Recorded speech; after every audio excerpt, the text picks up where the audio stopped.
नमस्कार मित्रांनो, नमस्ते दोस्तों, हॅलो एव्हरीवन. कसे आहे सगळे तुम्ही? सगळे मजेत एकदम? अभ्यास कसा व्यवस्थित सुरू आहे?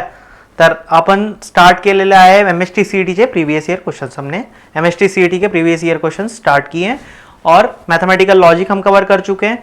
मेरे मित्र नीतीश जी जो मेरे बैचमेट भी रहे हैं उन्होंने कवर किया है straight line, circle and limits. तो इस वीडियो में मैं आपके लिए लेके आया हूँ प्रोबेबिलिटी डिस्ट्रीब्यूशन के प्रीवियस ईयर क्वेश्चंस. तो ज़्यादा वक्त ज़ाया ना करते हुए हम सीधा क्वेश्चंस पे जाते हैं. चलिए फिर फर्स्ट क्वेश्चन देखते हैं. अभी फर्स्ट क्वेश्चन में क्या पूछा है? So small f of x be the probability density function of random variable capital X, then the value of p of -2 less or equal to x less or equal to 2. probability density function आपको दिया है p of -2 less or equal to x less or equal to 2 पूछा है. तो इसके लिए एक ही basic सा फॉर्मूला आपको याद रखना है. अगर आपको पूछ लिया जाए probability of a less or equal to x less or equal to b, so this is nothing but integration of a to b small f of x dx. जहाँ पे ये स्मॉल एफ ऑफ एक्स क्या है? Small f of x represent करता है probability density function को, जो कि हमको गिवन है. तो इस फॉर्मूला के हिसाब से हम निकालेंगे प्रोबेबिलिटी ऑफ -2 लेस और इक्वल टू एक्स लेस और equal to 2. So this is nothing but integration -2 to 2 small f of x dx, right. तो अभी स्मॉल एफ ऑफ एक्स जो है वो 1 to इन्फिनिटी के बीच में 1/x² है, अदरवाइज ये 0 है. तो हमारा इंटीग्रल भी उसी हिसाब से चेंज हो जाएगा, राइट. तो लिमिट्स जो है वो -2 to 2 के बीच में. अब -2 to 1 के बीच में ये क्या हो जाएगा? 0 हो जाएगा, राइट.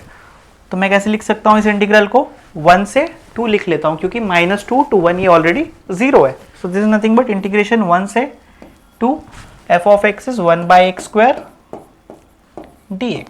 ठीक है, सिंपल सा इंटीग्रेशन है. इसका मैं इंटीग्रल आपको डायरेक्टली लिख लेता हूँ. बहुत आसान इंटीग्रेशन है, आपको ये अच्छे से पता है. Integration of x power n dx is nothing but x power n+1/n+1, right. So as per this is nothing but minus of 1/x between the limits 1 to 2, right. तो ये क्या हो जाएगा? This is nothing but minus of limits में input करता हूँ इसमें. This is nothing but 1/2 -1. So this is what? 1/2. So which option is correct? Option C is correct. Fine. तो नेक्स्ट क्वेश्चन देखेंगे. अभी नेक्स्ट क्वेश्चन में अगेन इसने क्या दे दिया है? इसने दिया है probability density function of continuous random variable small f of x. आपको प्रोबेबिलिटी डेंसिटी फंक्शन दिया है आपको. Then capital F of x is. अब ठीक है, अब प्रोबेबिलिटी डिस्ट्रीब्यूशन में स्मॉल एफ ऑफ एक्स को हम किससे रिप्रेजेंट करते हैं? प्रोबेबिलिटी डेंसिटी फंक्शन से. And capital F of x क्या होता है? ये होता है CDF, मतलब कम्युलेटिव डिस्ट्रीब्यूशन फंक्शन. और आप इसको कह सकते हैं डिस्ट्रीब्यूशन फंक्शन. ठीक है, तो इसका फॉर्मूला क्या होता है ये भी आपको ध्यान में रखना है. कैपिटल एफ ऑफ एक्स यदि आपसे पूछ लिया जाए, सो this is nothing but probability of X less और इक्वल टू एक्स. यहाँ पे capital x denotes the random variable and small x represents the values of random variable. इसमें आपको कंफ्यूज नहीं होना है. ठीक है, तो इसी को हम ऐसे भी लिख सकते हैं. This is nothing but integration -∞ to small x which is the value of random variable capital X f of x dx. यहाँ पे स्मॉल एफ ऑफ एक्स क्या है? Probability density function. तो इसी फॉर्मूला का हम यूज करेंगे. हमको क्या निकालना है? Capital F of x. ठीक है, स्मॉल एफ ऑफ एक्स हमको पता है कि कैपिटल एफ ऑफ एक्स कैसे निकालते हैं. तो स्मॉल एफ ऑफ एक्स 0 से 4 के बीच में x/8 है, अदरवाइज 0 है. ठीक है, तो इसको मैं कैसे लिखूंगा? अब -∞ टू 0 तो ये 0 हो जाएगा, तो इंटीग्रल वैल्यू भी 0 आ जाएगा. ठीक है, तो दिस इज, मैं इंटीग्रल को स्टार्ट करूंगा 0 से. ठीक है, क्योंकि बाकी इंटरवल पे इसकी वैल्यू 0 है. सो this is nothing but integration 0 to x. अब स्मॉल एफ ऑफ एक्स क्या है? x/8 dx. Simple integration. से इंटीग्रेशन बहुत अच्छे से जानते हैं आप. 1/8 को मैं बाहर ले लेता हूँ और x का इंटीग्रेशन क्या होगा? x²/2 between the limits 0 to x. ठीक है, अगर मैं लिमिट्स इनपुट करता हूँ तो मुझे क्या मिल जाएगा? x²/16. सो कौन सा ऑप्शन सही मिल गया मुझे? Option x²/16 is option D. ठीक है, नेक्स्ट क्वेश्चन पे जाएंगे अभी. So next question will be okay. आपको क्या दे दिया है? Probability mass function of random variable x is given as by this table. ठीक है, अब एक चीज आप ध्यान में रखना, प्रोबेबिलिटी मास फंक्शन जो होता है वो डिस्क्रीट रैंडम वेरिएबल के केस में होता है, और अगर कंटिन्यूस रैंडम वेरिएबल है तो probability density function role play करेगा। ठीक है, तो यहाँ पे प्रोबेबिलिटी मास फंक्शन दिया है क्योंकि यहाँ पे x की रैंडम वेरिएबल की वैल्यूज फाइनाइट है, डिस्क्रीट है। ठीक है, या तो फाइनाइट वैल्यूज हो या तो काउंटेबली इनफाइनाइट, जिसको हम गिन सकते हैं उसको हम डिस्क्रीट रैंडम वेरिएबल कहेंगे। ठीक है, और अगर ऐसा कुछ इंटरवल दे दिया जाए 0 to x लाइक इस तरह का कुछ है, मतलब x जो है वो 0 से 4 के बीच में कंटिन्यूअसली रैंडम वेरिएबल्स की वैल्यू लेता है, तो उसको हम कंटिन्यूअस रैंडम वेरिएबल कहेंगे। ठीक है, सो क्वेश्चन को देखेंगे अभी। ठीक है, क्वेश्चन में एक प्रोबेबिलिटी मास फंक्शन दे दिया गया है हमको पूछा है उसने f of 0, right, capital f of 0। अभी मैंने बताया कैपिटल f ऑफ x क्या होता है, डिस्ट्रीब्यूशन फंक्शन, जिसकी डेफिनेशन क्या होती है, capital f of x is nothing but probability of capital X less और इक्वल टू स्मॉल x। यहाँ पे भी स्मॉल x है, यहाँ भी स्मॉल x है।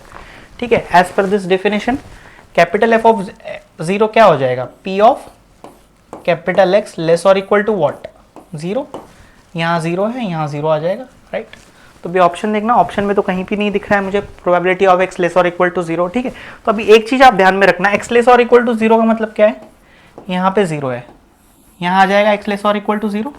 ठीक है, प्रोबेबिलिटी का एक बेसिक फंडा है कि टोटल प्रोबेबिलिटी क्या होती है सारे रैंडम वेरिएबल्स के लिए, वो उसकी सम जो है उसका 1 आना चाहिए। ठीक है, तो उस हिसाब से प्रोबेबिलिटी ऑफ x लेस और equal to 0 plus probability of x greater than 0। ठीक है, मतलब x लेस और इक्वल टू 0 है यहाँ पे, इसके आगे probability of x greater than 0, मतलब सारे केसेस में प्रोबेबिलिटी का सम क्या आएगा, 1 आ जाएगा। ठीक है, तो एज पर दैट मैं इसको कैसे लिख सकता हूँ, प्रोबेबिलिटी ऑफ x लेस और equal to 0 is nothing but, आप ये इक्वेशन देखना, इसको मैं लिख सकता हूँ 1 minus probability of x greater than 0। ठीक है, तो कहाँ पे दिख रहा है, ये ऑप्शन दिख रहा है मुझे, 1 minus probability of x greater than 0 is what, option C. So option C is correct, fine, बहुत इजी था, सिंपल लॉजिक यूज करना था इसमें। ठीक है, तो नेक्स्ट क्वेश्चन पे जाएंगे। नेक्स्ट क्वेश्चन में अगेन इसने क्या पूछ लिया, if random variable capital X is waiting time in minutes for bus and probability density function of x is given by this. ठीक है, आपको प्रोबेबिलिटी डेंसिटी फंक्शन दिया गया है, आपको पूछ रहा है probability of waiting time not more than 4 minutes. ठीक है, नॉट मोर देन 4 मिनट्स, इसको मैं कैसे लिख सकता हूँ, आपको प्रोबेबिलिटी पूछ लिया वेटिंग टाइम का 4 मिनट से ज्यादा नहीं होना चाहिए, तो इसको मैं इस तरह से लिख सकता हूँ, probability of capital X is less और इक्वल टू 4, हमको 4 से ज्यादा नहीं चाहिए, मतलब 4 भी चल जाएगा और 4 से पहले भी चल जाएगा। ठीक है, so probability of x less और इक्वल टू 4 क्या होगा, as per definition this is nothing but, मैंने आपको प्रीवियस स्लाइड में भी बताया है, प्रोबेबिलिटी ऑफ x लेस और इक्वल टू स्मॉल x क्या होता है, integration minus infinity to small x fx dx। ये चीज ध्यान में रखनी है आपको, ये स्मॉल f ऑफ x यहाँ पे प्रोबेबिलिटी डेंसिटी फंक्शन है।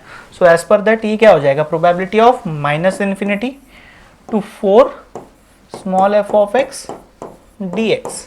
ठीक है, अब सिंपल इंटीग्रेशन आपको निकालना है, अब माइनस इन्फिनिटी टू 0, तो ये 0 है, हमको f ऑफ x किस में डिफाइंड है, 0 to 5 के बीच में, ये एक फाइनाइट एक वैल्यू दे रहा है, अदरवाइज ये 0 है, तो इंटीग्रल भी 0 हो जाएगा। ठीक है, तो इस इंटीग्रल को मैं लिख सकता हूं ऐसे, इंटीग्रेशन इज फ्रॉम 0 to 4, क्योंकि माइनस इन्फिनिटी टू 0 तो ये 0 हो जाएगा, तो इंटीग्रल भी 0 हो जाएगा। सो this is integration from 0 to 4 1/5 dx। ठीक है, सिंपल इंटीग्रेशन है ये, 1/5 integration of 1 is x between the limit 0 to 4 and this is nothing but what, 4/5 and 4/5 is nothing but 0.8। कौन सा ऑप्शन सही दिख रहा है बेटा, ऑप्शन 20 करेक्ट। ठीक है, अभी नेक्स्ट क्वेश्चन पे जाएंगे। ओके, नेक्स्ट क्वेश्चन में क्या पूछा है, a boy tosses a fair coin 3 times. ठीक है, if he gets rupees 2x for x heads then his expected gain equals to rupees what. ठीक है, यहाँ पे एक्सपेक्टेशन का कंसेप्ट आ गया, तो मैं एक्सपेक्टेशन का कंसेप्ट आपको बता देता हूँ कैसे निकालते हैं। किसी रैंडम वेरिएबल का एक्सपेक्टेड वैल्यू निकालने के लिए आपको क्या करना होता है, जैसे लेट अस से कि नंबर ऑफ पॉसिबिलिटीज 4 है हमारे पास किसी रैंडम वेरिएबल के। ठीक है, like x1 x2 x3 x4। ठीक है, और x1 x2 x3 x4 के करस्पॉन्डिंग प्रोबेबिलिटी में मान लेता हूँ p of x1 p of x2 p of x3 p of x4 है। ठीक है, ये 4 पॉसिबिलिटी सपोज दैट है, तो इसका एक्सपेक्टेड वैल्यू कैसे निकलेगा? This is x1 p of x1 plus x2 p of x2 plus x3 p of x3 plus x4 p of x4।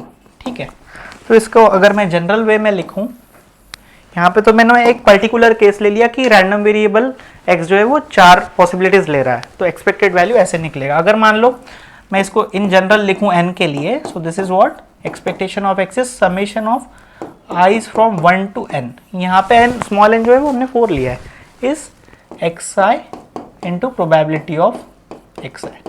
ऐसे आपको expected value of random variable निकालना है। ठीक है, अब यहाँ पे इसने क्या बताया है कि एक लड़के ने सिक्का जो है वो 3 बार उछाला है, तो 3 बार उछाला है, तो पहले तो मुझे इसका प्रोबेबिलिटी डिस्ट्रीब्यूशन टेबल लिखना पड़ेगा। ठीक है, अब 3 बार सिक्का उछाला, इसका सैंपल स्पेस क्या होगा ये बहुत अच्छे से जानते हैं आप, फिर भी मैं बता देता हूँ।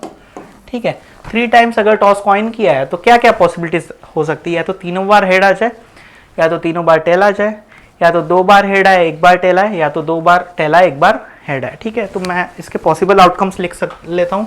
पहले तो मैं मानता हूँ कि चलो तीनों बार हेड आ गया। ठीक है, सिक्का उछलने पे 3 टाइम्स टॉस करने पे हेड हेड हेड आ गया। देन अगर ये भी आ सकता है एक तीनों बार टेल आ जाए। ठीक है, तो ये एक पॉसिबिलिटी हो जाएगी। अभी 2 बार हेड की पॉसिबिलिटी लेता हूँ कि फर्स्ट 2 टॉसेस में हेड आए देन टेल आ जाए। ठीक है, अब इसको मैं शिफ्ट करूँगा, तो दिस इज 1 इज HHT, अगर फर्स्ट H आए फिर T आ जाए फिर H आ जाए, ये भी हो सकता है। ठीक है, पहला टेल आ जाए और बाकी 2 H आ जाए, ये भी हो सकता है। सिमिलरली 2 टेल और 1 हेड की भी पॉसिबिलिटीज रहेगी इसी तरह से। This is TTH, THT and HTT। तो ये हो गया सैंपल स्पेस 3 बार सिक्का उछालने का। ठीक है, तो नंबर ऑफ पॉसिबल आउटकम्स कितने आ गए मेरे पास? n of s is what 8 आ गए। ठीक है, अब एक्सपेक्टेड गेन पूछा है इसने। ठीक है, अब ये क्या बोल रहा है, x हेड आने पे इसको 2x रुपीज मिलेंगे, ये क्या होगा इसका गेन होगा। ठीक है, तो प्रोबेबिलिटी डिस्ट्रीब्यूशन टेबल किसका बनेगा? नंबर ऑफ हेड्स का। ठीक है, अब नंबर ऑफ हेड्स कितने आ सकते हैं 3 बार सिक्का उछलने पे? या तो एक भी हेड ना है, या तो 1 हेड आ जाए, या तो 2 हेड आ जाए, या तो 3 हेड आ जाए। ठीक है, तो मैं कैपिटल X को रैंडम वेरिएबल मानता हूँ नंबर ऑफ हेड्स को, और नंबर ऑफ हेड्स कितने आ सकते हैं? 0, 1, 2 एंड 3। ठीक है, अब प्रोबेबिलिटी ऑफ x। ठीक है, अब 0 हेड आने के लिए कितने पॉसिबल आउटकम्स है? 0 हेड आने के लिए एक ही है।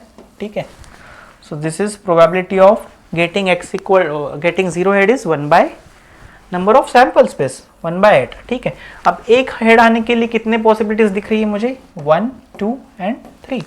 So probability is 3/8।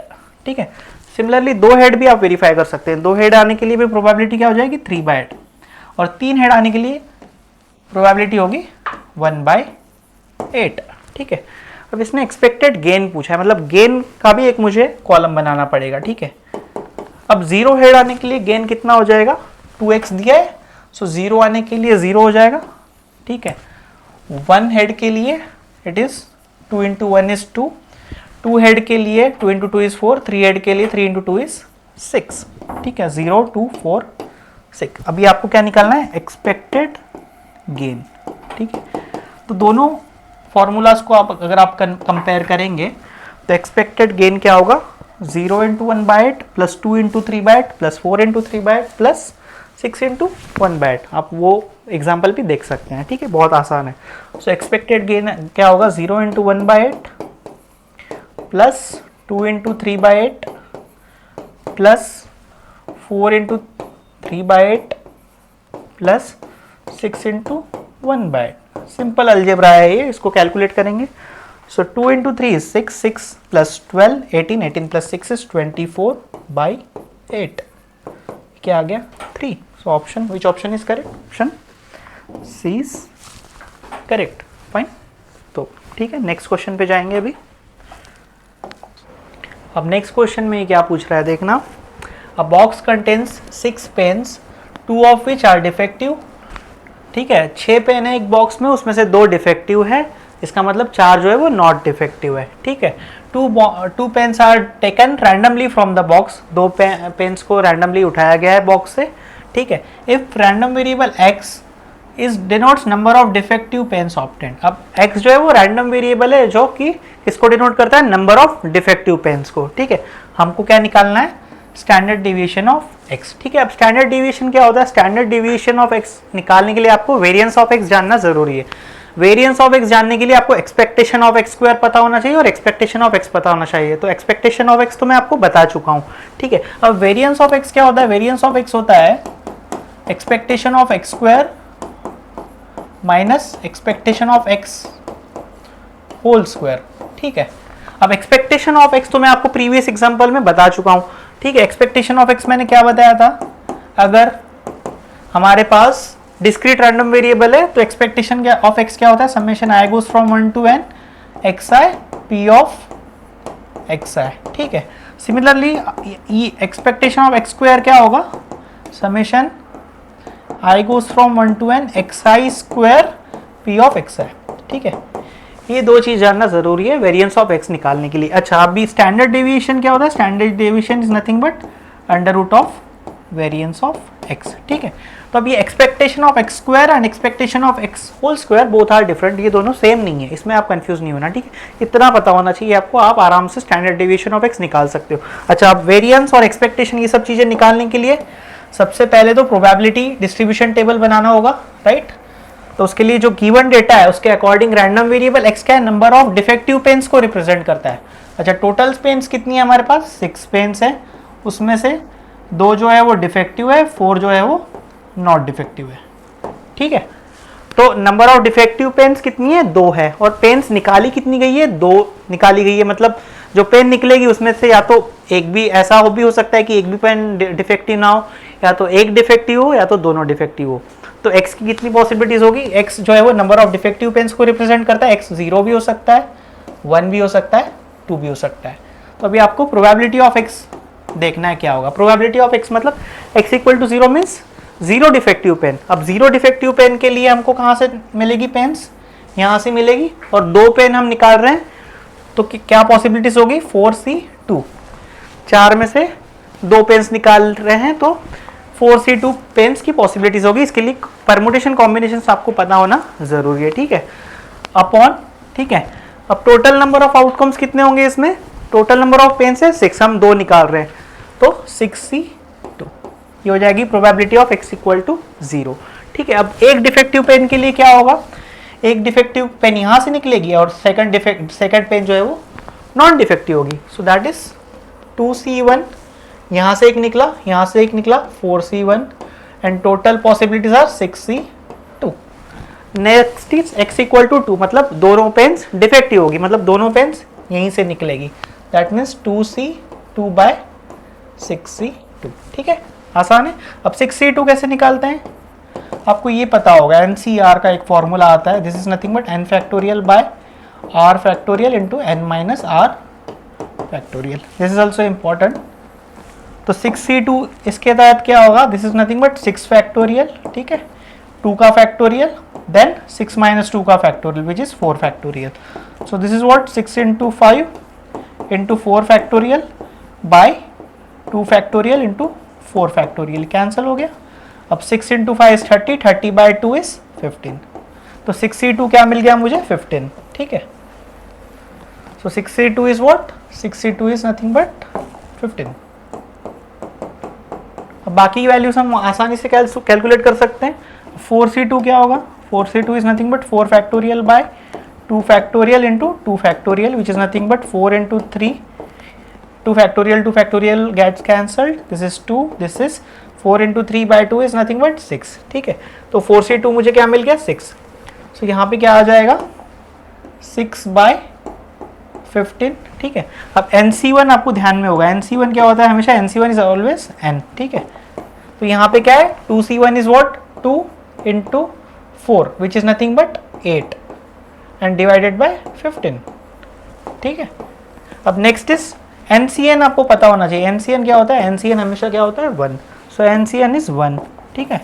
अब यहाँ पे क्या है 2c2 which is 1 and 6 is 2 is known to you, it is 15, so ये क्या होगा 1/15, मतलब probability of x equal to 0 is 6/15, probability of x equal to 1 is 8/15 and probability of x equal to 2 is 1/15. ठीक है, अभी ये तो मिल गया प्रोबेबिलिटी डिस्ट्रीब्यूशन टेबल. अभी क्या निकालना है? Expectation of x square and expectation of x, then variance, then standard deviation. तो एक्सपेक्टेशन ऑफ एक्स क्या होगा बेटा? एक्सपेक्टेशन ऑफ एक्स बहुत आसान है, nothing but 0 into 6/15 which is 0, then 1 into 8/15 which is 8/15 plus 2 into 1/15 which is 2/15. This is nothing but 10/15 which is what? 2/3. ठीक है, next निकालेंगे हम expectation of x square. Expectation of x square मैंने क्या बताया था? Summation of i goes from 1 to n xi का square into p of xi. ठीक है, तो हमको इनका स्क्वायर करना है, multiply with corresponding probabilities and add all the things. ठीक है, तो 0 square into 6/15 is 0, then 1 square into 8/15 is 8/15 plus 2 square is 4, 4 into 1/15 is 4/15. So this is nothing but 12/15, which is what? 12/15 is what? This is 4/5. ठीक है, तो expectation of x square भी मिल गया, expectation of x भी मिल गया. सो variance of x क्या होगा बेटा? Variance of x is, you have expectation of x square is 4/15 and expectation of x is 2/3. So as per the formula, this is expectation of x square minus expectation of x whole square, which is what? Expectation of x square is what? 4/5. This is 4/5 minus 2/3 का square, which is 4/9. And this is nothing but 36 minus 20 is 16, 16/45. Okay, so variance of x आपको मिल गया 16/45. अब आपको क्या चाहिए? Standard deviation. Standard deviation is nothing but square root of variance of x, which is nothing but what? Square root of 16/45 and this is 4 divided by, आपको square root of 45 को कैसे लिख सकते हैं? 5 into 9 which is nothing but 9 का square root is 3, 4/3√5. So which option is correct? Option D is correct. Option ए गलत होगा क्योंकि स्टैंडर्ड डेविएशन कभी भी नेगेटिव नहीं होगा. Standard deviation is always non negative. Fine, ठीक है. तो नेक्स्ट क्वेश्चन पे जाएंगे. अभी नेक्स्ट क्वेश्चन में क्या दिया गया है? For the following distribution function f of x of a random variable x, you have given the distribution function and you have to find probability of 3 less than x less or equal to 5. तो ये आपको एक चीज़ याद रखनी है, अगर आपको discrete random variable के लिए डिस्ट्रीब्यूशन फंक्शन दिया जाए तो ये हमेशा probability of a less than x less और equal to b is always capital f of b minus f of s. Simple, बस इस सिंपल फॉर्मूला से ही हो जाएगा. तो f ऑफ b यहाँ पे क्या है? f of 5 is what? 0.85 minus f of 3 is what? f of 3 is 0.48. If you calculate this is nothing but 0.37. So option B is correct. बहुत ही सिंपल क्वेश्चन था ये. ओके, नेक्स्ट क्वेश्चन देखेंगे. Next question में क्या पूछ रहा है ये? If discrete random variable x has the following probability distribution. ठीक है, आपको प्रोबेबिलिटी डिस्ट्रीब्यूशन दिया है, आपको क्या पूछ रहा है? Variance of x. ठीक है, अभी हमने वेरिएंस ऑफ x का फॉर्मूला देखा, राइट? तो पहले तो यहाँ पे वैल्यूज दी नहीं गई है प्रॉपरली, यहाँ पे k के टर्म्स है. अब बट k की वैल्यू आप निकाल सकते हैं. क्यों? क्योंकि सारी प्रोबेबिलिटीज का सम होता है 1. ठीक है, तो k की वैल्यू क्या आ जाएगी यहाँ पे? This is k 4k plus 3k 7k plus k is 8k. So 8k is 1. So you will get k is equal to what? 1/8. So this changes to, so probabilities क्या आ जाएगी? k की value 1/8 मिल गई मुझे, तो ये 1/8 हो जाएगा. 3/8, दिस इज 3/8, दिस इज 1/8. ठीक है, वेरिएंस ऑफ x निकाल सकते हैं. वेरिएंस ऑफ x निकालने के लिए आपको एक्सपेक्टेशन ऑफ x स्क्वायर निकालना पड़ेगा और एक्सपेक्टेशन ऑफ x निकालना होगा.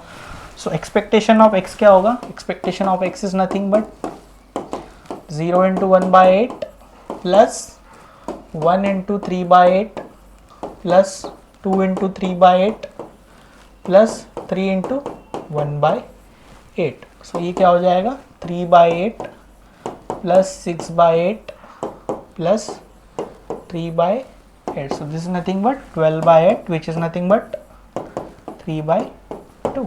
अब एक्सपेक्टेशन ऑफ एक्स स्क्वायर कैसे निकालेंगे? जस्ट रैंडम वेरिएबल एक्स का स्क्वायर करके you have to multiply with the corresponding probabilities and you have to add it up. So this is nothing but expectation of x square is 0 square into 1 by 8 plus 1 square into 3 by 8 plus 2 square into 3 by 8 plus 3 square into 1 by 8. तो ये क्या हो जाएगा?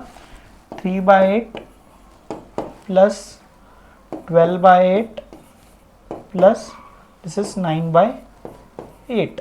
This is 24 by 8 which is nothing but 3. अब variance of x क्या होगा? Variance of x is expectation of x square minus expectation of x का whole square. अब expectation of x square you have, expectation of x square क्या है? 3. So this is 3 minus expectation of x का whole square which is 3 by 2 square is 9 by 4. Okay, and this is nothing but 12 minus 9 is 3 by 4. So which option is correct? So option A is correct. Fine. ठीक है. Next question देखेंगे अभी. Next question क्या पूछ रहा है? Die is rolled if x denotes the number of positive divisors of the outcome, then the range of the random variable x is. ठीक है. You have rolled a die, तो कितनी जितने भी आउटकम्स आएंगे उनके पॉजिटिव डिवाइजर्स देख लेंगे हम. ठीक है. तो डाई रोल करने में क्या क्या आउटकम्स आ सकते हैं? या तो 1 आ सकता है, 2, 3, 4, 5, 6. ठीक है.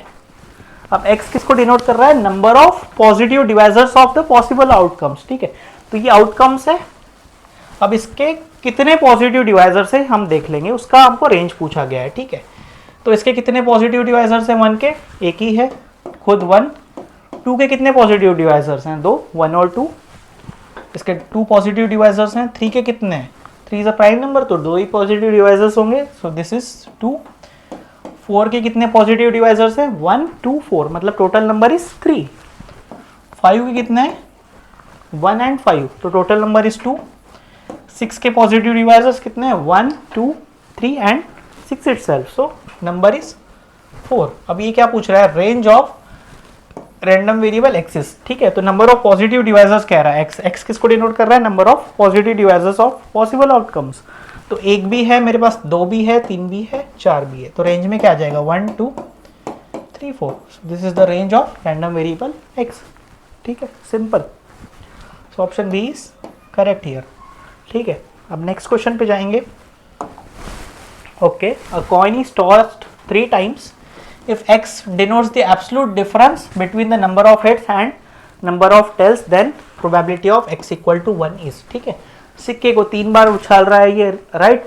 और रैंडम वेरिएबल x को इसने क्या कह दिया? Absolute difference between number of heads and number of tails. मतलब 3 बार सिक्का उछालने पे या तो तीनों हेड आ जाएंगे, या तो तीनों टेल आ जाएंगे, या तो 2 हेड 1 टेल आएगा, या तो 2 टेल 1 हेड आएगा. ठीक है. अब हेड और टेल का जो डिफरेंस है, एब्सोल्यूट डिफरेंस, उसको ये बोल रहा है कि that is the random variable x. ठीक है. तो सैंपल स्पेस आप जानते हैं. सैंपल स्पेस क्या होता है इस केस में? h h h t t t. ठीक है. अगर 2 हेड में ले लूं, 1 टेल, तो इसमें 3 केस आ जाएंगे, h h t, h t h, t h h. And अगर 2 टेल लेते हैं तो t t h, t h t, h t t. ठीक है. अब रैंडम वेरिएबल x किसको डिनोट कर रहा है? Absolute difference between the number of heads and tail. अब ये क्या पूछ रहा है? x equal to 1, probability of x equal to 1, मतलब नंबर ऑफ हेड्स और नंबर ऑफ टेल्स के बीच का डिफरेंस कितना होना चाहिए? 1. इसका ये प्रोबेबिलिटी पूछ रहा है. इस केस में कितनी पॉसिबिलिटीज है जहां पे नंबर ऑफ हेड्स और नंबर ऑफ टेल्स का डिफरेंस 1 है? देखना, यहाँ पे नंबर ऑफ हेड्स और नंबर ऑफ टेल का डिफरेंस 3 है. सो दिस इज नॉट वैलिड. यहाँ पे भी 3 का डिफरेंस दिख रहा है, मतलब h number of heads are 0, number of tail is 3, so 0 minus 3 is 3. 0 minus 3 is minus 3, but you have to take the absolute difference. ठीक है. अब यहाँ पे 1 का डिफरेंस है, यहाँ भी 1 का डिफरेंस है, यहाँ भी 1 का डिफरेंस है, here also, मतलब यहाँ पे टेल और हेड के बीच में 1 का डिफरेंस है. तो ऐसे कितनी पॉसिबिलिटीज है? 6. ठीक है. और total number of outcomes are there. Total number कितना है सैंपल्स में? 8. ये क्या हो जाएगा? Probability is what? 6 by 8. Probability of x equal to 1 is 6/8 which is nothing but 3/4. So which option is correct? देखना, so option D is correct. Fine. Okay, तो next question पे जाएंगे. ओके, ये तो बहुत आसान क्वेश्चन पूछ लिया इसने. The probability density function of random variable X is given by F of x equal to K X, then the value of K is. ठीक है, ये कंटिन्यूस रैंडम वेरिएबल का केस है. अब प्रोबेबिलिटी डेंसिटी फंक्शन दिया है and इसने के की वैल्यू पूछी है, तो ये चीज आपको हमेशा याद होनी चाहिए. Integration minus infinity to infinity F of x D x is always 1 continuous random variable के केस में. ठीक है, तो उसी का यूज करेंगे हम, के की वैल्यू निकाल लेंगे. सो अब F of x is defined between 0 to 2 is kx, otherwise it is 0. ठीक है, तो integral will changes to integration 0 to 2 f of x is kx dx is 1. So this is nothing but k into x square by 2 between the limit 0 to 2 is equal to 1. What it gives? K into, if I substitute limit in this, it will give me 4/2 which is 2. K into 2 is equal to 1. So k is what? K is 1/2. So which option is correct? Option B is correct. Fine. ठीक है, next question देखेंगे. Next question में इसने क्या दे दिया? Again it is also simple question. Probability mass function दिया गया है आपको. अगेन ही इज आस्किंग, अच्छा आपके यहाँ पे there is some printing mistake, आपको के की वैल्यू पूछ रहा है यहाँ पे. ठीक है, so he is asking the value of K. ठीक है, क्वेश्चन इनकम्प्लीट है बट यहाँ पे के की वैल्यू पूछ रहा है. अब के की वैल्यू निकालने के लिए क्या करेंगे? सारी प्रोबेबिलिटीज का सम क्या आएगा? 1. ठीक है, बस सिंपल उसी को यूज करेंगे हम. तो what it gives 1/20 plus 3/20 plus k plus 2k is 3k plus 1/20 is 1. ठीक है, so this is what 5/20 plus 3k is 1. So 3k is 1 minus 5/20. So this is 15/20. Okay, so 3k is what? This is 3/4. So k is what? K is 1/4. Which option is correct? Option B is correct. बहुत ही आसान question था. Fine, अभी next question देखेंगे. Okay, ये भी बहुत आसान क्वेश्चन है. इसमें क्या दिया है इसने? Cumulative distribution function is given by this f of x equal to x minus 25/10. He is asking probability of 27 less और इक्वल टू एक्स लेस और इक्वल टू 33. ये कंटिन्यूस रैंडम वेरिएबल का केस है. तो ये क्या होता है हमेशा? प्रोबेबिलिटी ऑफ, अगर कंटिन्यूस रैंडम वेरिएबल है तो प्रोबेबिलिटी ऑफ a लेस और इक्वल टू x लेस और equal to b is nothing but, if you are given a distribution function then it is f of b minus f of a. Same चीज हम use करेंगे. So इसमें क्या आ जाएगा? This is f of 33 minus f of 27. So what it gives? This is equal to, if I substitute 33 there, so it is 8/10. If I substitute 27, it is 2/10. So this is what? This is 6/10 and 6/10 is nothing but 3/5. So option D is correct. चलिए next question देखेंगे अभी. Okay, तो next question देखते हैं अभी. Next question में क्या दिया गया है? If the standard deviation of the random variable x is under root of 3pq and mean is 3p, then expectation of x square is equal to what? मतलब इसने क्या दे दिया? आपको मीन दे दिया है, आपको एक्सपेक्टेशन ऑफ एक्स स्क्वायर पूछा है. अगेन इसने स्टैंडर्ड डेविएशन भी दिया है. अब मीन क्या होता है? मीन हमको पता है कि मीन होता है एक्सपेक्टेशन ऑफ एक्स को ही हम क्या बोलते हैं? मीन कहते हैं, राइट. और एक और चीज यहाँ पे आपको ध्यान रखनी है, यहाँ पे पी और क्यू पैरामीटर क्या प्रोबेबिलिटी में जनरली पी और क्यू रिप्रेजेंट करते हैं. P is the probability of success and Q is the probability of failure. ठीक है, पी को जनरली हम प्रोबेबिलिटी में क्या कहते हैं? This is probability of success and Q denote होता है usually probability of failure. And probability of success plus probability of failure क्या होता है? कॉमन सेंस है. This is P plus Q is what? 1. तो इसका भी कहीं ना कहीं यूज हो सकता है. ठीक है, ये भी हमको ध्यान में रखना है. ठीक है, तो एक्सपेक्टेशन ऑफ एक्स स्क्वायर हम कैसे निकालेंगे? आपको एक वेरिएंस का फॉर्मूला पता है. वेरिएंस का फॉर्मूला क्या होता है? Variance of x is expectation of x square minus expectation of x whole square. ये हमको पता है, right.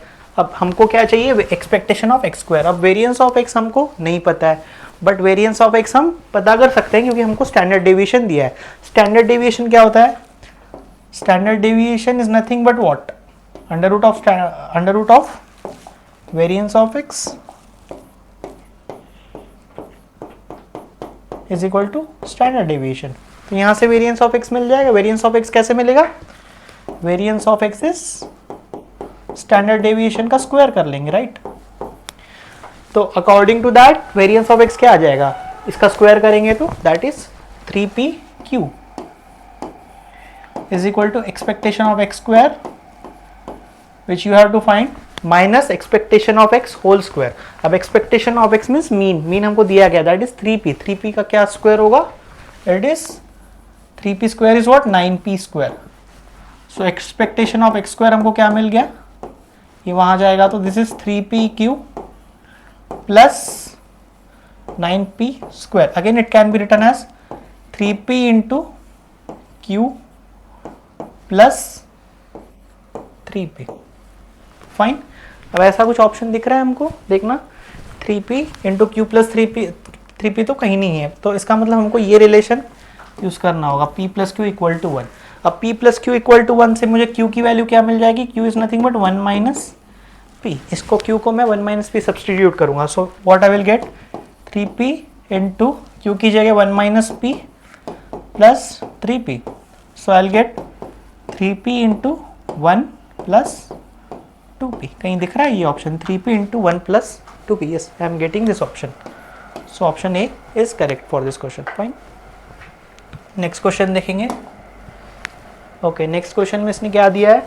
The PDF of random variable x is given by this and p of x less than 3a/2 is equal to k into p of x greater than 5a/2. Then value of k आपको निकालना है. आपको probability density function दिया है. अब probability density function क्या है? इस इंटरवल में ये 1/4 है, अदरवाइज ये 0 है, और आपको एक रिलेशन दे दिया गया, आपको निकालना है k की वैल्यू, राइट? तो आप हमेशा एक चीज ध्यान में रखना, p of x less than anything है अगर, तो ये क्या होगा? सपोज दैट इसको मैं p of x less than some b मानता हूं. So this is always integration minus infinity to b f of x dx, where small f of x is probability density function and p of x greater than b अगर है तो इसकी according to the definition this is integration, x जो है वो b से बड़ा है, so integration is from b to infinity f of x dx. so इन दोनों का हम यहाँ पे यूज करने वाले हैं, ठीक है? So we'll take this relation and we will use the definition. So हमारे पास क्या है? p of x less than 3a/2 is equal to k into p of x greater than 5a/2. So as per definition this is what? Integration 3a/2, sorry it is integration from minus infinity because x is less than 3a/2. So integration is from minus infinity to 3a/2.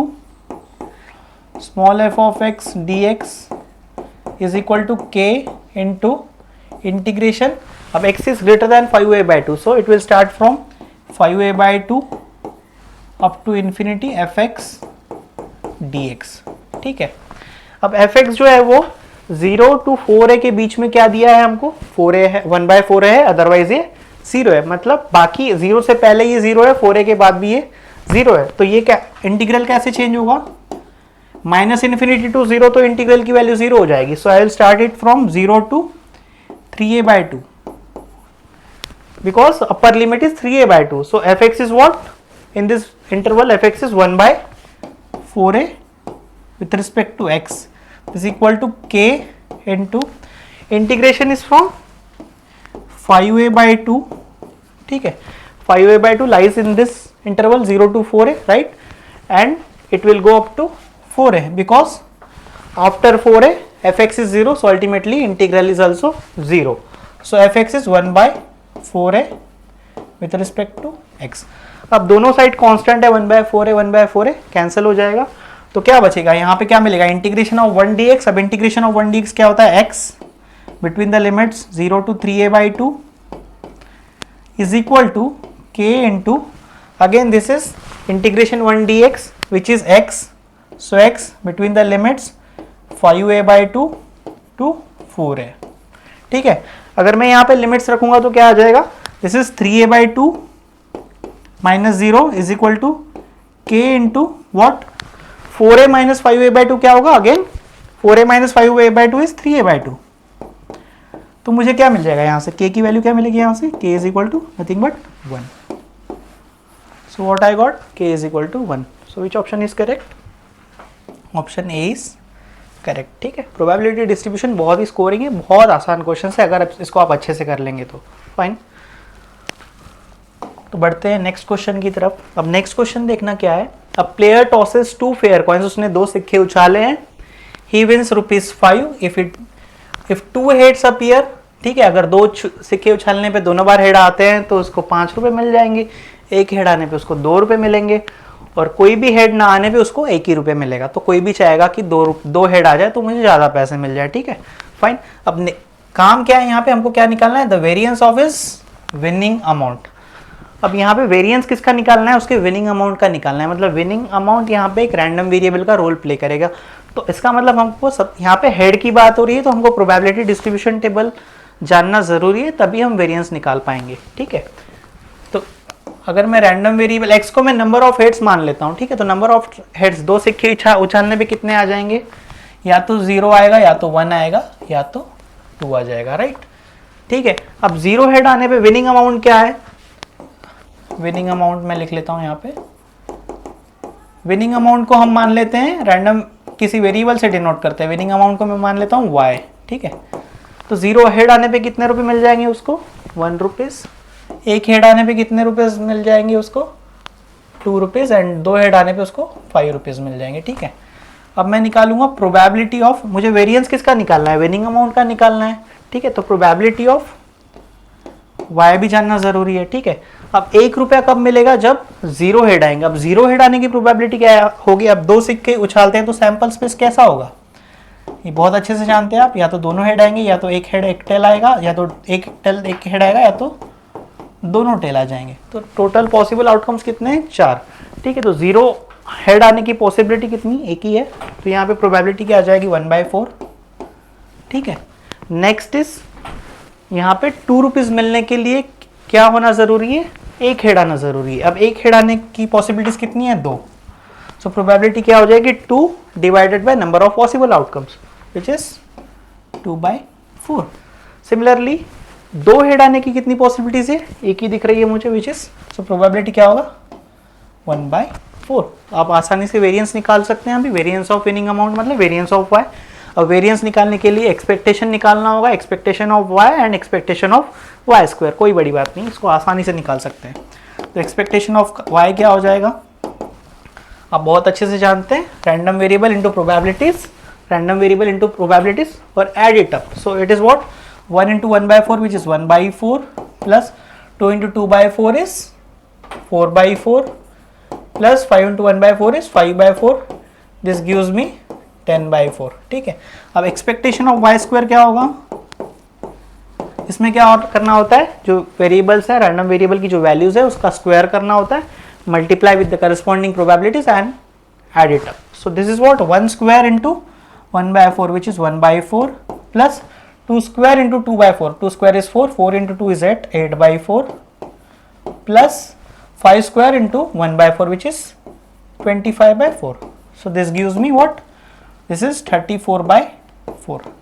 Now variance of y is what, is very simple. Variance of y is expectation of y², you know the formula, minus expectation of y whole square. Right, simple calculation है यहाँ पे. ठीक है, तो expectation of y² is what, 34/4 minus expectation of y का whole square which is 10/4. 10/4 का square is 100/16. So if I simplify this, this is 34/4, 100/16 is what, again this is divisible by 4, so this is 25/4 and 34 minus 25 is 9, so it gives me 9/4. So कौन सा option सही दिख रहा है देखना, so option C is correct, बहुत ही आसान क्वेश्चन था, इसमें भी कुछ दम नहीं था, सिंपल लॉजिक यूज करना था, प्रोबेबिलिटी डिस्ट्रीब्यूशन टेबल ड्रॉ करना आपको आना चाहिए हर क्वेश्चन में, ठीक है। चलो नेक्स्ट क्वेश्चन पे जाएंगे। ओके अगेन, ओके ये भी बहुत बेसिक सा क्वेश्चन है, इसमें बेसिक डेफिनेशन पता होना जरूरी है। अब ये पूछ लिया इसने, which of the following function is not PDF, ठीक है, of a continuous random variable. अब ये 4 फंक्शंस दे दिए इसने, इसमें से प्रोबेबिलिटी डेंसिटी फंक्शन कौन सा नहीं है ये पूछ रहा है। तो प्रोबेबिलिटी डेंसिटी फंक्शन की बेसिक प्रॉपर्टीज आपको पता होना जरूरी है। एफ ऑफ एक्स जो है वो probability density function is always greater और equal to 0 for all the values for real line, ठीक है। And moreover integration minus infinity to infinity F of x D x is what 1। ये दोनों चीज होना जरूरी है, ठीक है। दोनों प्रॉपर्टीज अगर सेटिस्फाई करता है तभी, इनमें से एक भी प्रॉपर्टी सेटिस्फाई नहीं किया तो that is not a probability density function, ठीक है। तो मैं पहले ये प्रॉपर्टी देखता हूँ, ठीक है। अब बहुत ही कॉमन है, ई पावर एक्सपोनेंशियल ऑफ -x हमेशा पॉजिटिव होता है, ये आपको पता है, ठीक है। अब 0 to 4 के बीच में 1/4 है और ये भी, ये हमेशा पॉजिटिव होगा, ठीक है, पॉजिटिव होगा, हमको चाहिए non negative, right. And 6x into 1 - x देखना 0 से 1 के बीच में, सो 6x तो हमेशा पॉजिटिव हो जाएगा एंड 1 - x भी क्या होगा, पॉजिटिव होगा, क्योंकि x जो है वो 0 से 1 के बीच में है, ठीक है। तो ये भी नॉन निगेटिव मिल गया मुझे। अब ये देखना अच्छे से, x/2 between the limit -2 to 2, ठीक है। तो -1 भी आता है, -2 to 2 के बीच में अगर मैं -1 सब्सटीट्यूट करूंगा तो ये निगेटिव मिल जाएगा। सो ये हमारा पीडीएफ प्रोबेबिलिटी डेंसिटी फंक्शन नहीं हो सकता, as this is giving me negative value which is not possible for probability density function. तो F4 जो है वो पीडीएफ नहीं होगा, ठीक है। तो कौन सा ऑप्शन सही है, option B is correct, fine. अभी नेक्स्ट क्वेश्चन जाएंगे। नेक्स्ट क्वेश्चन में क्या दिया गया है, random variable x takes values 0 1 2, ठीक है, रैंडम वेरिएबल की वैल्यूज दे दिया है इसने। Its mean is 1.2, if probability of x equal to 0 is 0.3 then probability of x equal to 1 इसने पूछा है, ठीक है। 3 रैंडम वेरिएबल की 3 वैल्यूज दे दिया है, एक पे उसने प्रोबेबिलिटी दिया है, एक पे उसने पूछा है और हमको मीन दिया है, मतलब हमको एक्सपेक्टेशन ऑफ x भी दिया है इसने, ठीक है। बहुत आसान क्वेश्चन है। तो प्रोबेबिलिटी डिस्ट्रीब्यूशन टेबल हम ड्रॉ कर लेंगे पहले। तो x क्या है, 0 1 2, p ऑफ x क्या है, मतलब प्रोबेबिलिटी x इक्वल टू 0 हमको पता है विच इज 0.3, ठीक है। ये हमको इसने फाइंड आउट करने के लिए कहा है, ये हमको पूछा है क्वेश्चन में, और ये भी हमको नहीं पता है, ठीक है। अदरवाइज अगर हमको ये पता होता तो हम इन तीनों का एडिशन कर लेते, दैट इज इक्वल टू 1, तब हमको आसानी से मिल जाता। बट इसने एक एक्स्ट्रा चीज दे दी, expectation of x equal to 1.2, तो हम बहुत आसानी से निकाल लेते हैं इसको। तो मैं probability of x equal to 1 को मैं a मान लेता हूँ और इसको मैं b मानता हूँ, ठीक है, फाइन चलेगा। अब एक्सपेक्टेशन ऑफ x आपको दिया है, एक्सपेक्टेशन ऑफ x क्या है, दिस इज 1.2। अब expectation of x by definition क्या होता है वो भी देख लीजिए आप, 0 into 0.3 plus 1 into a plus 2 into b is equal to 1.2। तो क्या मिल गया मुझे, a plus 2b is equal to 1.2। And दूसरा इक्वेशन में क्या लिख सकता हूँ, देखना इन तीनों का एडिशन क्या होगा, 1 हो जाएगा। सो 0.3 plus a plus b is what 1, so a plus b is what 0.7, ठीक है। एक इक्वेशन मिल गया, ये दूसरा इक्वेशन मिल गया। तो यहाँ से हम, ठीक है, ये फर्स्ट इक्वेशन मिला, यहाँ सेकंड इक्वेशन मिला, यहाँ से ए और बी की वैल्यू आराम से निकाल सकते हैं। तो यहाँ से क्या मिल जाएगा, अगर मैं इक्वेशन 1 माइनस इक्वेशन 2 करूँ तो क्या मिल जाएगा मुझे, I will get b is equal to, this a minus a gets cancel, 2b minus b is b, and 1.2 minus 0.7 is 0.5, तो b 0.5 मिल गया मुझे, ठीक है। So probability at x equal to 2 मिल गया, बट मुझे probability of x equal to 1 चाहिए, which is I should get the value of a। तो a क्या हो जाएगा, अगर मैं b को यहाँ पे सब्सटीट्यूट करूँगा तो a क्या मिलेगा मुझे, b is 0.5, so 0.7 minus 0.5 which is 0.2। कौन सा ऑप्शन सही है बेटा, देखना, ऑप्शन बी इज करेक्ट। ये भी बहुत आसान था, ठीक है। तो बेसिक फंडा यूज करना है, probability distribution is very scoring, fine. चलो नेक्स्ट क्वेश्चन देखते हैं अभी। अब नेक्स्ट क्वेश्चन में इसने क्या दिया है, if the error involve in making a certain measurement is in continuous random variable x with probability density function this, ठीक है। प्रोबेबिलिटी डेंसिटी फंक्शन मिल गया, दे दिया है इसने। Then p of -1 less than x less than 1 is equal to what. बहुत आसान है। अब इसका क्या फॉर्मूला होता है, this is nothing but integration of -1 to 1 f x D x. ठीक है, बेसिकली ये निकालना है आपको। अब एफ ऑफ एक्स तो दिया गया बट के हमको नहीं पता है, तो के कैसे निकालेंगे। आपको ये भी पता है कि इंटीग्रेशन -∞ to ∞ एफ एक्स क्या होता है, एफ एक्स डी एक्स होता है 1। तो इसका यूज करके हम के की वैल्यू निकालेंगे, देन हम integration -1 to 1 f x D x आराम से निकाल सकते हैं। तो पहले मैं के की वैल्यू निकालूंगा। तो के की वैल्यू निकालने के लिए क्या करना पड़ेगा मुझे, integration -∞ to ∞ F x D x जो है वो 1 होगा। बट यहाँ पे अदरवाइज ये -2 to 2 एक कुछ फंक्शन की वैल्यू है, अदरवाइज ये 0 है। ठीक है, तो इंटीग्रल की वैल्यू अदर इंटरवल में तो 0 हो जाएगी। तो मैं इंटीग्रल ऐसे लिख सकता हूँ, this is -2 to 2 F X is what K into 4 - x square D x is what, this is 1। ठीक है, यहाँ से k की वैल्यू निकालते हैं, सिंपल इंटीग्रेशन है ये। This is what k into 4 का integration 4x minus X square का integration x³/3 between the limits -2 to 2 is equal to 1। ठीक है, सिंपल अलजेब्रा, ये बहुत आसानी से निकाल सकते हैं आप। ठीक है, this is what k into, अब मैं 2 सब्सटीट्यूट करूंगा तो 8 - 8/3, then minus, if I substitute -2, so it is -8 minus of -8/3 which is +8/3. So this is equal to what, 1. So what I will get, this is k into, अब 8 + 8 is 16 and -8/3 is -16/3. This is equal to what, this is 1. So this is k into, if I simplify this I will get 32/3 is equal to 1. So k आएगा 3/32. So k की value मिल गई मुझे। ठीक है, अब k की value नहीं पता करना है हमको, this is what I want, probability of -1 less than x less than 1। सो उसके लिए क्या करना पड़ेगा, again you have to calculate the integral of f x between the limits -1 to 1 and k you know. So I want to calculate this -1 to 1। k की वैल्यू substitute में करता हूँ, 3/32 4 - x स्क्वायर dx, ये मुझे कैलकुलेट करना है। सो यहाँ से मुझे क्या मिल गया, दिस इज 3/32 और 4 का इंटीग्रेशन होगा 4x minus x³/3 between the limits -1 to 1। ठीक है, अब ये क्या होगा, दिस इज 3/32। अब if I substitute 1 here I will gate 4 - 1/3, then minus of, if I substitute -1 then this is -4 minus of -1/3 which is +1/3. So this is what, this is 3/32, 4 + 4 is 8 minus -1/3 is -2/3. Okay, so this I will get 3/32 into, this is 24 minus 2 is 22/3. So क्या मिल जाएगा मुझे यहाँ से, 3 gets cancelled, so this is 22/32 which can be written as 11/16 because both are divisible by 2. So what is the answer, 11/16. So 11/16 मुझे option C में दिख रहा है, so option C is correct. Fine, अभी नेक्स्ट क्वेश्चन देखेंगे।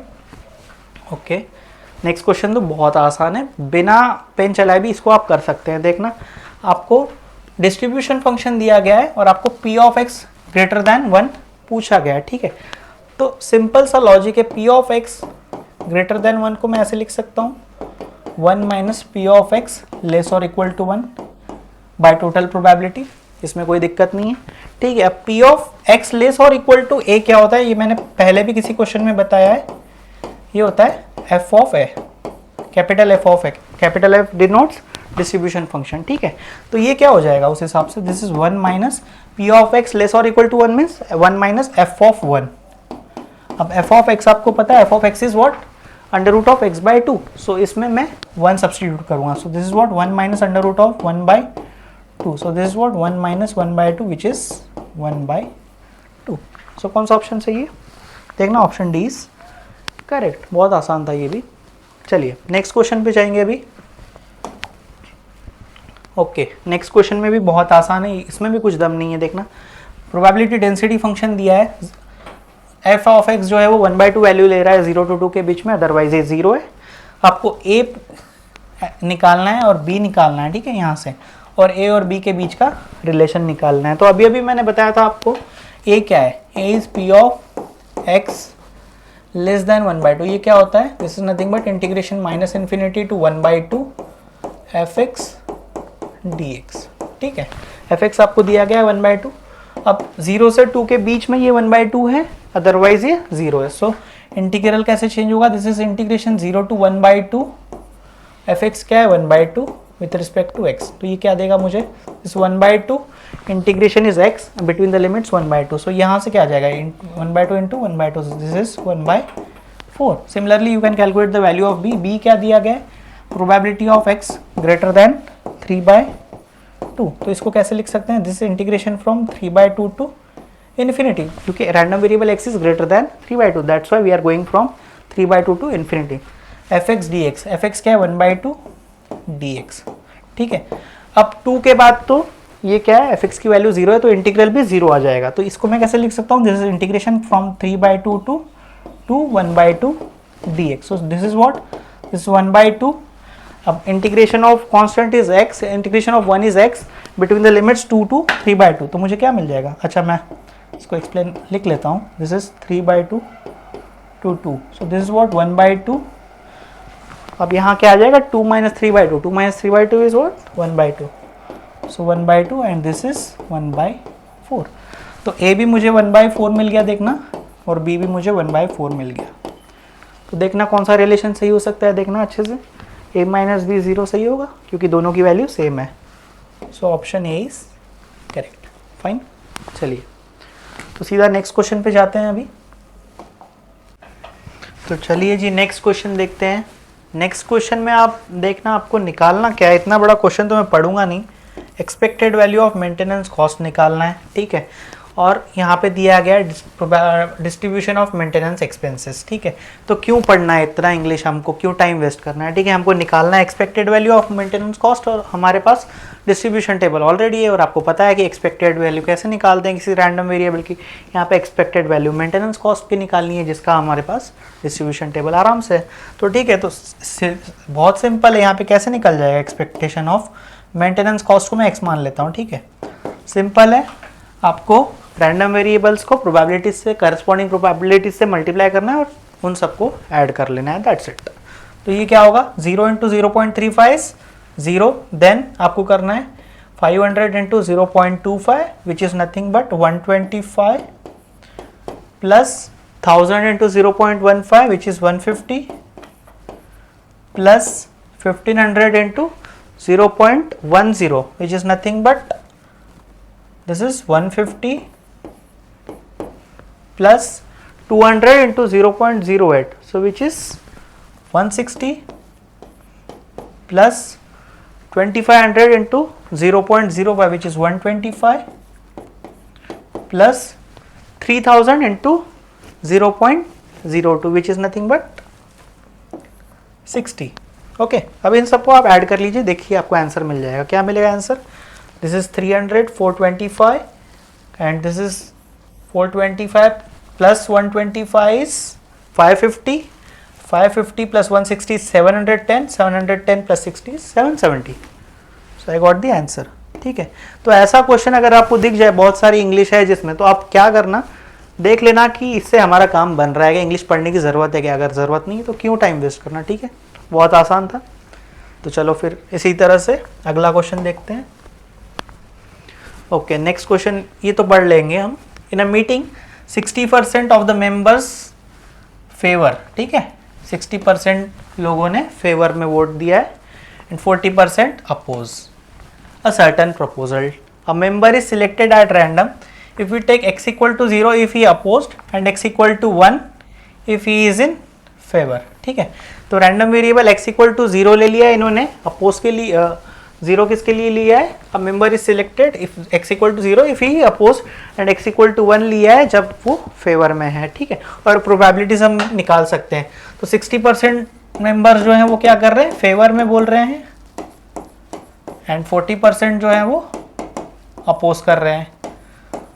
तो probability क्या आ जाएगी, probability of favour is what 60% means 60/100 which is nothing but 6/10 and probability of oppose is nothing but 40% means 4/10 and अब इसका प्रोबेबिलिटी डिस्ट्रीब्यूशन टेबल ड्रॉ करेंगे क्योंकि हमको वेरिएंस ऑफ एक्स निकालना है, ठीक है। वेरिएंस ऑफ एक्स के लिए प्रोबेबिलिटी डिस्ट्रीब्यूशन टेबल हमको चाहिए, then expected value, expectation of x square, ठीक है। ये सब आप जानते हैं। तो x इक्वल टू 0 है, x इक्वल टू 1 है। Probability of x is what, x equal to 0 किसको बोल रहा है, अपोज के लिए। अपोज के लिए प्रोबेबिलिटी क्या है 4/10 एंड फेवर के लिए प्रोबेबिलिटी है 6/10। तो यहाँ से मुझे क्या निकालना है, वेरिएंस निकालना है। वेरिएंस के लिए एक्सपेक्टेशन ऑफ एक्स निकालना होगा, एक्सपेक्टेशन ऑफ एक्स स्क्वायर। तो एक्सपेक्टेशन ऑफ एक्स क्या हो जाएगा, देखना 0 into 4/10 is 0 plus 1 into 6/10 which is 6/10। Again expectation of x square भी निकालना होगा। This is what 0 square into 4/10 is 0, then 1 square into 6/10 is again 6/10।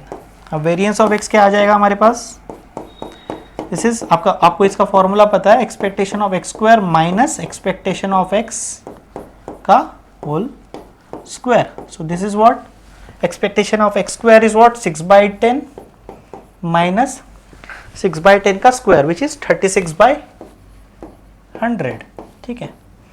अब इसको मैं कैलकुलेट करूंगा। अभी if this is 100 in denominator then this is 60, so 60 minus 36 is 24 divided by 100। तो 24/100 क्या होता है 0.24। देखना ऑप्शन मिल रहा होगा आपको, विच option is correct, so 0.24 is here, तो ऑप्शन बी इज करेक्ट। बहुत आसान क्वेश्चन था, कुछ खास दम नहीं था इसमें भी, ठीक है। तो चलो ओके, नेक्स्ट क्वेश्चन में क्या दिया है इसने, ओके इसमें ठीक ठाक पूछ लिया है इसने। The probability distribution of number of doublets in 4 throws of a pair of dice is given bye, ठीक है। आपको एक कंडीशन दे रहा है, इसमें ये पूछ रहा है कि प्रोबेबिलिटी डिस्ट्रीब्यूशन क्या होगा, ठीक है। अब ये क्या बोल रहा है कि आपको पेयर ऑफ डाइस को 4 बार थ्रो करना है, ठीक है, और डबलेट कितने आएंगे। प्रोबेबिलिटी डिस्ट्रीब्यूशन ऑफ इसमें डबलेट की बात कर ली। अब मैं डबलेट क्या होता है ये मैं बता देता हूँ। पहले तो डाई जो है, डाई में कितने फेज होते हैं, 6 फेज होते हैं, जिसमें क्या क्या नंबर होता है 1 2 3 4 5 6, 1 2 3 4 5 6। इसने 2 डाइस को थ्रो किया है, ठीक है। तो हमको डबलेट का मतलब क्या होता है कि दोनों बार डाई थ्रो करने पे नंबर जो है वो सेम है। मतलब क्या क्या पॉसिबिलिटीज होगी, या तो 1 1 आ जाए, या तो 2 2 आ जाए, 3 3 आ जाए, 4 4 5 5 and 6 6। So pair of dice throw करने पे ये क्या होते हैं, इनको क्या कहा जाता है, इनको डबलेट कहा जाता है। फाइन। तो हमको ये क्या पूछ रहा है कि कितने बार पेयर ऑफ डाइस को थ्रो किया है, 4 बार थ्रो किया है। मतलब डबलेट्स या तो आ भी सकता है या तो नहीं भी आ सकता है। तो 4 बार थ्रो करने पे क्या क्या पॉसिबिलिटीज बनेगी, या तो चारों बार डबलेट आ जाए, या तो 3 बार आए, या तो 2 बार आए, या तो केवल 1 बार आए, या तो आए ही ना चारों थ्रोज में, राइट, ऐसा भी हो सकता है। तो कितनी पॉसिबिलिटीज बन गई एक्स की। नंबर ऑफ डबलेट को अगर मैं एक्स से डिनोट करूं तो 0 डबलेट भी आ सकते हैं चारों थ्रो में, 1 बार आ सकता है, 2 बार आ सकता है, 3 बार आ सकता है, 4 बार आ सकता है, राइट। अब प्रोबेबिलिटी ऑफ डबलेट क्या होता है, अगर हम पेयर ऑफ डाई को थ्रो करेंगे तो पेयर ऑफ डाइस को थ्रो करेंगे तो टोटल नंबर ऑफ आउटकम्स जो है वो 6 आते हैं, 36 आते हैं, ठीक है। और डबलेट कितने बताया मैंने अभी आपको, 1 1 2 2 3 3 4 4 5 5 6 6। तो ऐसे 6 आउटकम्स आएंगे, ठीक है। तो प्रोबेबिलिटी ऑफ डबलेट क्या होगा, पी ऑफ डी से मैं डिनोट करता हूं, ये होगा 1/6, ठीक है। और probability of not getting a doublet क्या होगा, इसका अपोजिट, ठीक है। इसका अपोजिट मीन्स आपको 1 से माइनस करना पड़ेगा इसको, 1 minus 1/6 which is nothing but 5/6। So probability of getting a doublet is 1/6 and probability of not getting a doublet is 5/6, ठीक है। तो यहाँ पे आपको ये डिस्ट्रीब्यूशन टेबल आएगा, x equal to 0, x equal to 1, x equal to 2 3 4, ठीक है। तो किसी भी एक का भी अगर आपने प्रोबेबिलिटी निकाल लिया तो हो सकता है कि आपको आंसर ही मिल जाए, क्योंकि आपको अलग अलग वैल्यूज दी गई है हर जगह, ठीक है। यहाँ पे सेम है 2 जगह, ठीक है, बट ये तो कट जाएगा क्योंकि हमारे पास 4 डबलेट भी आ सकते हैं, यहाँ पे इसने 3 दे दिया है। फाइन। तो मैं probability of x equal to 0 निकालता हूँ। तो probability of x equal to 0 क्या होगा, ठीक है, x इक्वल टू 0 मतलब नॉट गेटिंग अ डबलेट, चारों थ्रोज में हमारे पास डबलेट नहीं आ रहा है। अच्छा, हम 4 बार थ्रो कर रहे हैं, तो probability of not getting a doublet तो हमने देख लिया, वो था 5/6, ठीक है। पर ऐसे कितने बार होगा? 4 बार। तो हमको 5/6 जो है वो 4 बार मल्टीप्लाई करना होगा। दिस इज 5/6 इंटू 5/6 इंटू 5/6, ठीक है। इसको कैलकुलेट करेंगे तो आपको क्या मिल जाएगा? 5 into 5 is 25, 25 into 5 is 125, into 5 is 625, and इसको आप अगर 6 पावर 4 करेंगे तो you will get 1296। So probability of x equal to 0 क्या मिल रहा है? 624/1296। कहाँ पे है ये देखना, केवल एक ही ऑप्शन दिख रहा है मुझे, ऑप्शन डी। ऑप्शन ए भी गलत है, ऑप्शन सी, ऑप्शन बी भी गलत है, राइट। तो ये मिल गया मुझे करेक्ट। तो मैं बाकी चीज़ें चेक करने की ज़रूरत नहीं है। आप चाहो, अगर आपको आपके बोर्ड्स में ऐसा कोई क्वेश्चन आ जाए तो आपको पूरा सॉल्व करना पड़ेगा, but this is a MCQ pattern exam, तो आपको x इक्वल टू 0 मिलने पे आपको कोई ज़रूरत नहीं है आगे की वैल्यूज चेक करने की। फाइन, चलिए तो नेक्स्ट क्वेश्चन देखेंगे। अभी नेक्स्ट क्वेश्चन में इसने क्या पूछा है? The mean of the numbers obtained on throwing a die having written 1 on 3 faces, 2 on 2 faces, 5 on 1 faces. मतलब अभी डाई के 3 फेज की में क्या लिखा हुआ है? कह रहा है ये 1 है, 2 फेज में जो है वो 2 लिखा हुआ है, और केवल 1 फेज में 5 है। मतलब इसने डाई को बदल दिया है, डाई को अपने हिसाब से इसने डिजाइन किया है, ऐसा मान लेते हैं, ठीक है। तो अब ये क्या पूछ रहा है? मीन पूछ रहा है। मीन का मतलब क्या? एक्सपेक्टेशन ऑफ एक्स, ठीक है। अब एक्सपेक्टेशन ऑफ एक्स के लिए हमारे पास प्रोबेबिलिटी डिस्ट्रीब्यूशन टेबल होना जरूरी है, राइट, ठीक है। अब एक्स क्या क्या वैल्यू ले रहा है? 1 ले रहा है, 2 ले रहा है, एंड 5 ले रहा है, ठीक है। अब प्रोबेबिलिटी ऑफ एक्स की अगर मैं बात करूं, ठीक है, तो 1 3 साइड्स में, 3 फेसेस में 1 है, ठीक है। और अगर हम डाई को उछालेंगे तो टोटल नंबर ऑफ आउटकम्स कितने आ सकते हैं? पॉसिबल आउटकम्स एक डाई में 6 होते हैं, राइट। और 1 कितने फेसेस पे? 3 पे। तो इट इज प्रोबेबिलिटी क्या हो जाएगा इसका? 3 by total number of outcomes, total number of all possible outcomes. तो ये 3/6 होगा। वैसे ही probability of getting x equal to 2 is what? 2 जो है वो 2 फेसेस पे, तो ये क्या हो जाएगा? 2/6। Probability of getting 5 is similarly 1/6। तो ये आ गया हमारे पास प्रोबेबिलिटी डिस्ट्रीब्यूशन टेबल, ठीक है। अभी एक्सपेक्टेशन ऑफ एक्स मीन निकालना है, ये तो आपको कई बार मैं बता चुका हूँ। एक्सपेक्टेशन ऑफ एक्स क्या होगा? This is 1 into 3/6 plus 2 into 2/6 is 4/6 plus 5 into 1/6 is 5/6। So this is what 12/6, this is nothing but fine। तो ये रहा हमारा फाइनल आंसर विच इज 2, ठीक है। तो ये रहे हमारे 2021 तक के प्रीवियस ईयर क्वेश्चंस, जो कि हम प्रोबेबिलिटी डिस्ट्रीब्यूशन के पार्ट 1 में हमने कवर किए हैं। अगले पार्ट में मैं आपको 2021 ऑनवर्ड्स या 2022 ऑनवर्ड्स और क्वेश्चंस 2025 तक कवर करने की बहुत अच्छे से कोशिश करूंगा, ठीक है। तो चलो मिलते हैं फिर नेक्स्ट लेक्चर में। फाइन।